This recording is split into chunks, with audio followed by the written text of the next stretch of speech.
Bienvenidos, esto es Radio Sefarad y estas son las noticias. Empezamos un día más con los titulares de hoy. 2 nuevas detenciones de yihadistas en la zona de Barcelona. La ministra adjunta de Relaciones Exteriores de Israel visitará España y otros países de Europa para hablar del etiquetado. Un israelí atacado por un sudanés en un vuelo de Chad a Etiopía. Y cobra fuerza la tesis de un sabotaje a bordo del avión ruso caído en el Sinaí. Son las noticias de las que hablaremos hoy y en el comentario Jorge. Hola Jorge. ¿Qué tal, Jordi? Luego Raquel con las noticias culturales. Empezamos en España. La Guardia Civil española ha detenido este miércoles a 2 personas en Cornellá, en Barcelona, por su vinculación con Daesh, acusados de difundir propaganda para reclutar a combatientes para el grupo terrorista. Los detenidos, 2 marroquíes, uno de ellos nacionalizado español, mantenían contacto a través de las redes sociales con terroristas que se encuentran en zonas de conflicto. Con estos son ya 62 los arrestados por su vinculación con el terrorismo islámico en lo que va de año. Ayer mismo informábamos de la detención de otros 3 en Madrid, entre cuyos mensajes se encontró este: cada día que pasa es un día perdido, hay que empezar la yihad ya. Y se consideraban retrasados con respecto a los planes del califato. La reciente ola de atentados en Israel, donde palestinos acuchillan o atropellan a judíos, había enardecido el ánimo de los miembros de la célula al comprobar la aparente facilidad con la que se puede perpetrar una acción criminal. El grupo estaba perfectamente organizado y jerarquizado y cada uno de sus componentes tenía designado un papel determinado. No tenían trabajo y cobraban la renta mínima de inserción de unos 400 euros. Sí, esto último ya apareció en la noticia y lo dejé porque realmente es decir, encima les pagamos, encima los subvencionamos, o sea, no tenían trabajo, pero con estos 400 y pico de euros de la renta mínima de inserción podían disponer de tiempo para conectarse a internet y hacer este trabajito tan bonito en pro del asesinato de la gente que los acoge. Es que es alucinante. Y no solamente eso, sino que también algo que es muy significativo, Jordi, es que esto no es una valoración, sino que son ya conclusiones policiales, que la reciente ola de atentados de la que estamos hablando todos los días nosotros en Israel, con los acuchillamientos, los atropellos, de pronto les está dando no solamente alas a los yihadistas, sino que les está dando ideas.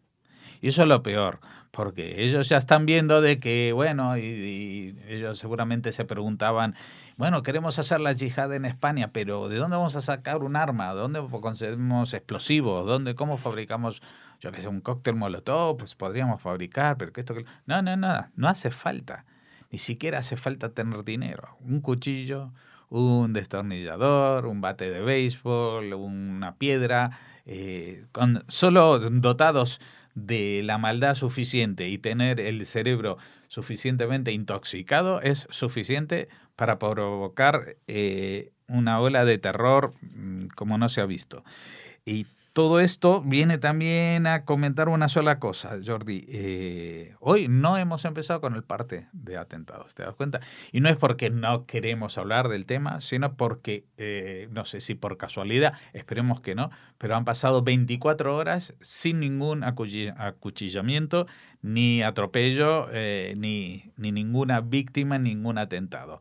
Esto no es porque se hayan calmado, ni es porque los dirigentes palestinos les hayan calmado. Al contrario, esto es, y lamento decirlo, solamente fruto de una represión total a este tipo de atentados, un freno total a los movimientos que puedan tener los sospechosos o de ir armados y de moverse libremente. Evidentemente esta situación es insostenible a largo plazo, pero lo que no se puede hacer es dejar que la ola se desborde y que muera la gente porque sí.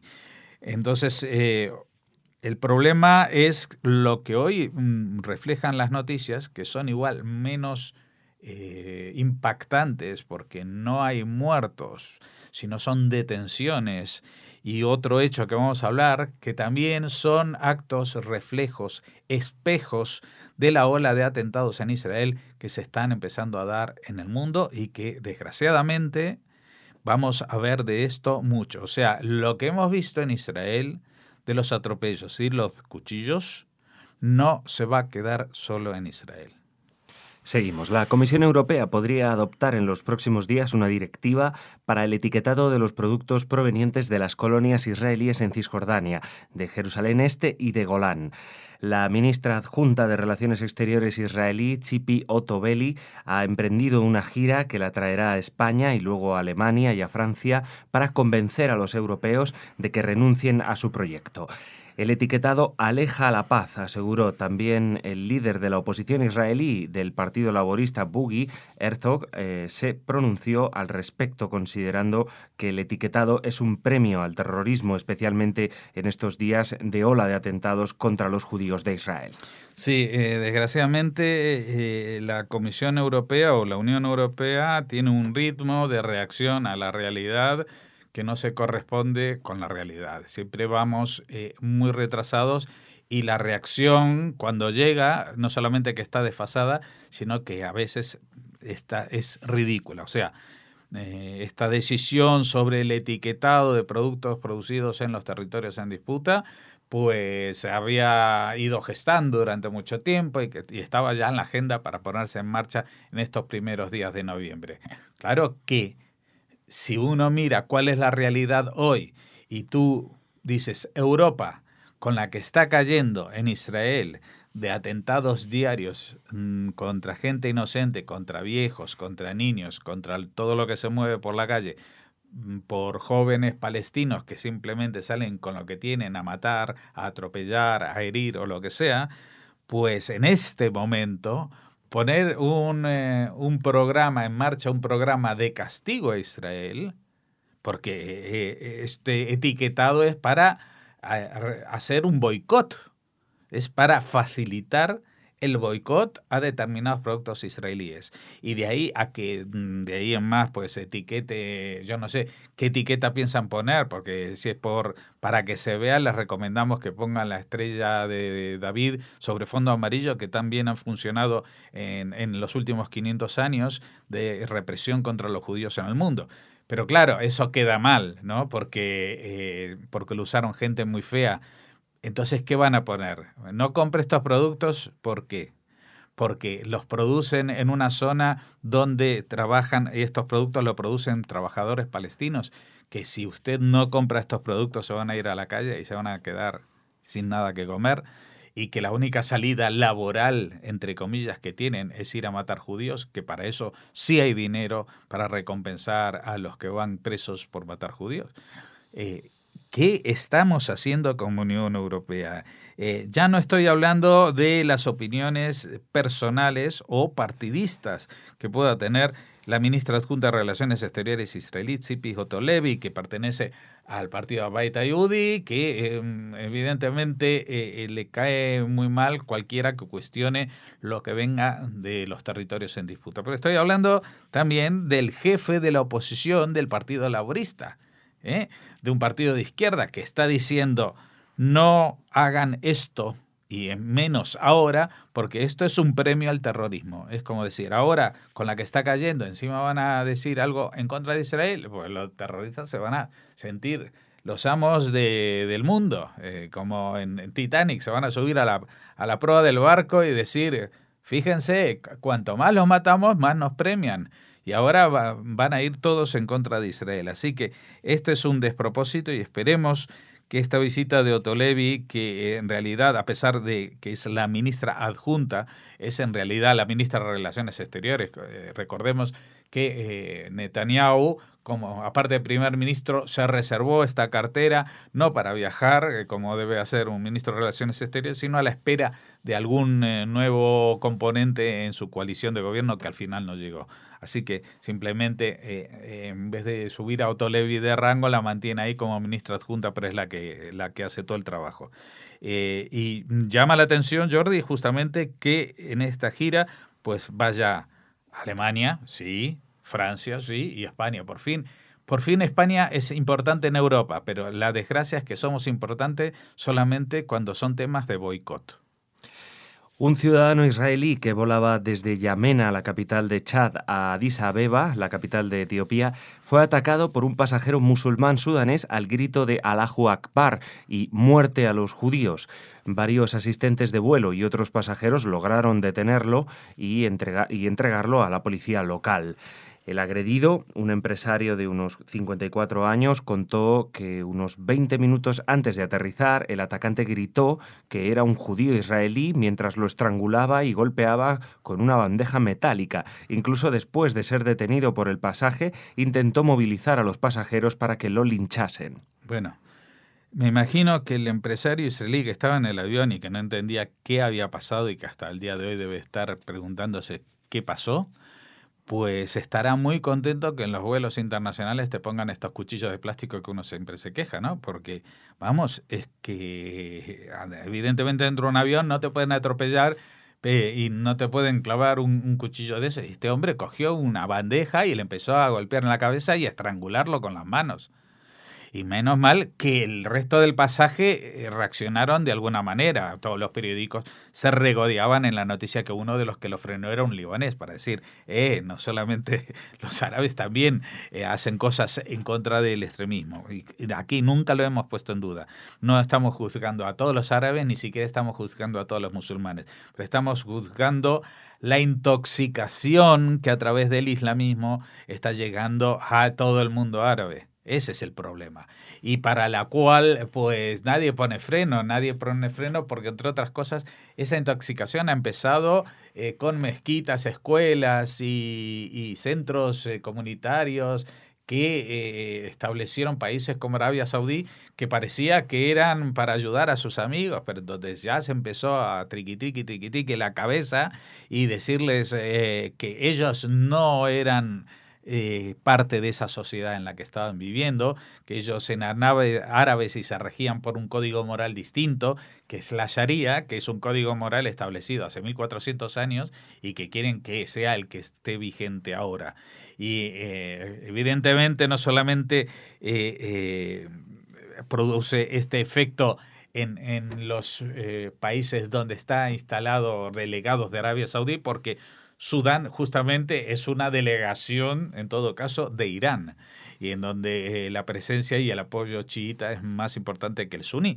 Pero da igual, el islamismo extremista va más allá de sus propias divisiones internas y llega a puntos que alguien que está en un avión, un señor, fíjate tú, van de un país a otro país y este señor es de un tercer país, porque es alguien de Sudán, que no es ni de Chad ni de Etiopía, está volando en Ethiopian Airways, en las líneas aéreas etíopes, y ve, por alguna razón, habrá visto, no sé si sacó este señor un periódico en hebreo o llevó una camiseta con la banderita de Israel o lo que fuera, que lo identificó como un judío israelí y a partir de ese momento se dispararon todas las alarmas en su cerebro. Dejó de funcionar la corteza cerebral y solamente el bulbo raquídeo con el cerebro reptil que con su llamada a muerte, muerte, muerte. Es que es increíble y por eso esto lo quería vincular con el comentario que hice con la primera noticia. Es verdad que han pasado 24 horas sin atentados en Israel, pero esto es lo que está ya empezando a pasar fuera y pasará cada vez más. Un día después de que la compañía aérea rusa achacara la tragedia del avión caído en el Sinaí a un factor externo, nuevas revelaciones apuntan hacia la tesis de un sabotaje a bordo. Al parecer, un satélite infrarrojo estadounidense detectó un destello de calor a la misma hora en la que el Airbus A321 se estrelló, cobrándose la vida de las 224 personas a bordo. Según declaraciones anónimas de un funcionario médico egipcio, el estado de algunos de los cuerpos recuperados podría sugerir que se registró una explosión a bordo. Por su parte, funcionarios egipcios señalaron que la desaparición del avión estuvo precedida por sonidos impropios de un vuelo normal, llegados de la cabina. Bueno, nosotros hasta ahora no habíamos hablado del avión ruso, no porque no nos interesase el tema, sino porque simplemente no tenemos tiempo aquí para desarrollar todos los temas de actualidad. Y al principio, aunque olía muy mal, pues fue totalmente desmentido. La verdad que olía muy mal porque fue desmentido inmediatamente, cosa que ningún país puede tener la certeza tan absoluta a menos que tenga una comunicación por radio de los propios pilotos. Estamos cayendo, he perdido, no me funciona no sé qué. Y entonces tiene tiempo de decir exactamente qué es lo que ha pasado. Y que es algo que no sucede más que en las películas.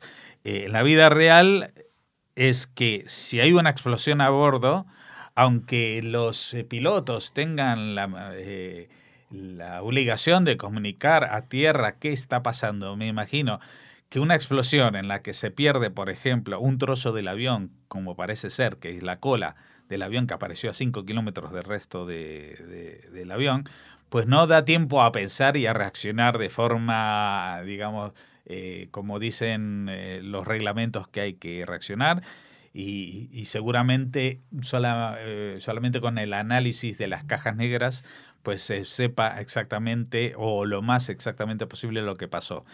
Pero lo que sí está claro es una cosa, esto de tirar balones fuera como táctica comunicativa no le sirve ni a Egipto ni a Rusia, que son dos países que ya tienen muy mala fama en ese sentido y que la han corroborado, que son países a los que uno no puede creerse lo que dicen, a menos que, bueno, que digan algo que ya los demás han dicho.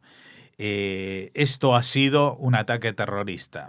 Es verdad que es muy probable, lo más probable es que tampoco los del Estado Islámico que pusieron ese vídeo cutre donde se ve simplemente un avión y no se ve dónde se cae, un avión que explota en el aire, que debe ser sacado de alguna película de serie B de la televisión árabe, pues eso tampoco seguramente tiene que ver con este avión ruso. Pero lo que no se puede descartar evidentemente es que el vuelo de pronto, 23 minutos después de despegar, se desplomó. Y se desplomó no por un fallo técnico, que hubieran tenido tiempo de registrarlo y avisarlo con más tiempo, porque hubieran podido conducir el avión a una situación de aterrizaje de emergencia, pero eso sucede cuando, por ejemplo, te falla un motor o te falla, se te incendia un motor. Hay un montón de situaciones que se pueden llegar a controlar. Pero si estalla una bomba y se destroza una parte del avión, la cola del avión, ahí no hay manera de controlar absolutamente nada. Hay una pérdida de altura que es caída libre. Y hay una pérdida de altura en la cual la descompresión, la velocidad, la aceleración y todo hace imposible que los pilotos y el pasaje no tengan ningún tipo de reacción. No solamente que los pilotos no informen de eso, sino que el pasaje tampoco se ponga a llamar por el móvil o a hacer absolutamente nada, porque simplemente el arrastre gravitatorio de un avión cayendo desde 10.000 metros de altura hace imposible cualquier acción. Gracias, Jorge. Mañana te vemos de nuevo. Ahora, Raquel, con la agenda cultural.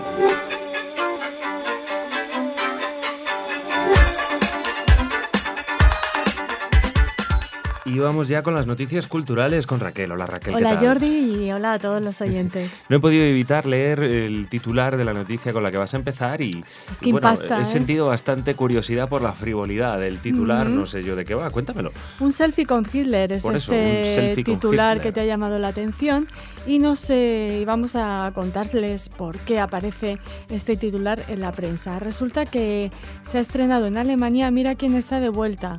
Está basado en una película que está basada en una novela que fue bestseller en el país, de Timur Vermes, y que nos habla de un hipotético, claro, regreso de Hitler 70 años después de la Segunda Guerra Mundial. Pero así como Parque Jurásico... No sé, aparece de repente cerca del monumento del Holocausto con la ambición de subir al poder para imponer sus ideas al mundo. Una película que convierte a Hitler en un personaje absurdo, ridículo y fuera de época, que muestra su indignación, por ejemplo, al saber que Polonia aún es un país independiente, aún existe, y que Alemania está liderada por una mujer, y que es incapaz de adaptarse a la nueva era. No Angela Merkel, sino Hitler. Tomado por un comediante, logra un puesto en la televisión que usará como plataforma para dominar el mundo. La historia tiene tintes de comedia, pero aspira a analizar las causas del auge del Tercer Reich.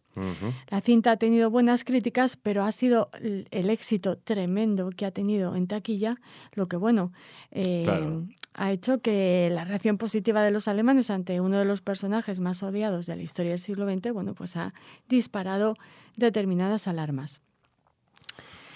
Quieren, con esta adaptación cinematográfica, difuminar la línea entre la realidad y la ficción. Incluye secuencias en formato documental junto al trabajo del intérprete. Un intérprete que se lanzó a las calles alemanas y interactuó con ciudadanos, políticos, periodistas y neonazis que desconocían el destino de las imágenes. Lo sorprendente es que Hitler fue recibido con sonrisas, colas de gente que quería hacerse selfies y saludos nazis. Perdóname, Raquel, pero me recuerda muchísimo a Ser o no ser. ¿Te acuerdas cuando el actor que hace de Hitler sale a la calle y dice, ¿cómo a mí todo el mundo me va a confundir con Hitler? Sale a la calle y la gente le pide autógrafos como el nombre del actor, que es bastante gracioso. Pero es chocante que la gente reciba... Pero todo el mundo sabría que se trataba de un actor, por supuesto. Muchos se acercaron para expresar su desacuerdo con la inmigración y la democracia, por ejemplo, Jordi. Vaya, sorprendente. Y comentan desde la dirección de la película que durante las 380 horas que grabamos, solo 2 personas respondieron negativamente al encuentro con este Hitler. De las 2 reacciones negativas que provocó el líder nazi disfrazado, solo una se ha incluido en la película, la de un transeúnte que aseguraba que reaccionar con normalidad ante la figura del dictador no era bueno. Y la otra omitida se grabó en un barrio izquierdista de Berlín, en el que este supuesto Hitler paseaba, y una persona corrió hacia él y le arrebató el sombrero con rabia. Datos. La película ha recaudado más de $10 millones solo en sus 2 primeras semanas de proyección, y la cadena privada de televisión RTL no descarta la aparición de una serie televisiva con Hitler como protagonista, porque la figura del dictador es un tema cautivador que a la vez sigue siendo actual. Han dicho esto y se han quedado tan frescos. Cosas como estas han disparado las alarmas, entre ellas las del diario Washington Post, que califica estas actitudes, lo que está pasando, como preocupante. Además coincide con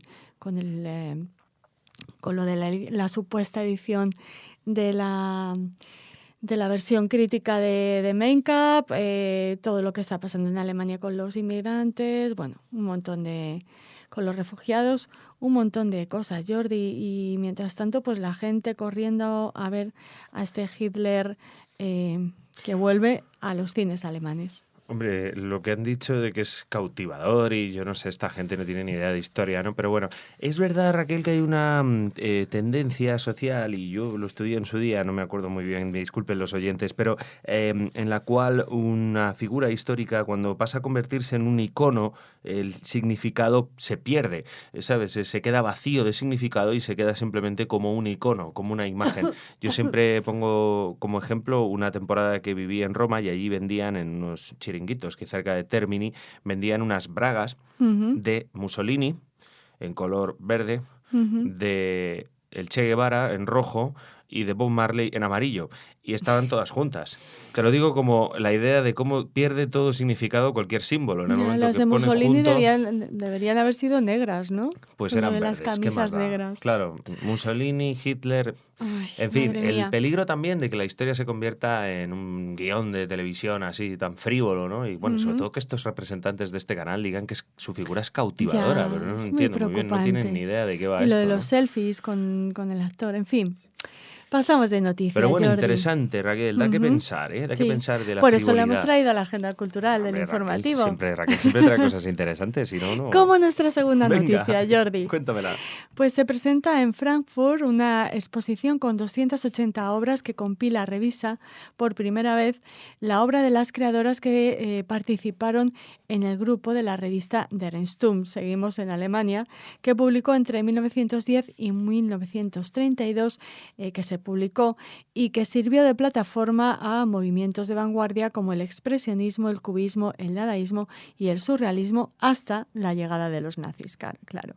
En esta exposición nosotros destacamos la presencia de las obras de Sonia Delaney y de Else Larker-Schuller, entre creo que son 18 creadoras de Alemania, los Países Bajos, Bélgica, Francia, Suecia, Ucrania y Rusia, que están representadas en esta exposición que quiere reivindicar su papel, porque siempre que se habla de Sturm, de la tormenta, bueno, pues nos referimos, y me incluyo, a Vasily Kandinsky, a Kokoschka, a Paul Klee, a Apollinaire, a Marc Chagall, a Pablo Picasso, y casi nunca hablamos de las mujeres de la tormenta, estas mujeres vanguardistas en Berlín desde 1910 a 1932. En la exposición podemos encontrar óleos, grabados, dibujos, silografías, proyectos de escenografía teatrales, diseños de vestuario y fotografías históricas. Y como dato curioso decir, Jordi, que el nombre de la revista, pues lo puso la escritora y artista judeo-alemana Else Lasker-Schuller, de quien hablamos aquí en Radio Sefarad con Mirta Maidana, también sobre Sonia Delaney con Alicia Perris, así que les ponemos un enlace para que recuperen, para que puedan saber un poquito más de la obra de estas mujeres. Hay mucho todavía que reivindicar de las mujeres en el mundo del arte y de la ciencia, mucho. ¿Qué más? ¿Música? Terminamos con música, terminamos con los sonidos del laúd, de un festival que se llama Días del Laúd y que se va a desarrollar en Israel, en Jerusalén, desde la capital de Israel, no como dicen en el informativo de Televisión Española, desde aquí esa pequeña nota informativa. Bueno, desde el 12 de noviembre hasta el 21 en varias salas y auditorios, por ejemplo, en el Teatro Jerusalén y también en el Beit Shmuel y en el Centro Gerard Bear. El laúd, ya lo sabrán muchos de nuestros oyentes, se considera el rey de los instrumentos que representan la cultura mediterránea y la música oriental en general. Y en concreto, en este año, en esta 16ª edición, bueno, pues se va a contar con la participación de los artistas más populares israelíes, pero también con invitados internacionales que van a añadir su aporte a este festival internacional que siempre es un éxito. Se presentarán verdaderas perlas musicales y se querrá hacer énfasis en la gran tradición musical árabe y los nuevos descubrimientos de culturas musicales y vecinos distantes en el Medio Oriente y en todo el Mediterráneo. Pues nada, amigos, amantes del laúd, ya saben dónde tienen una cita. Gracias, Raquel, nos vemos mañana. Hasta mañana.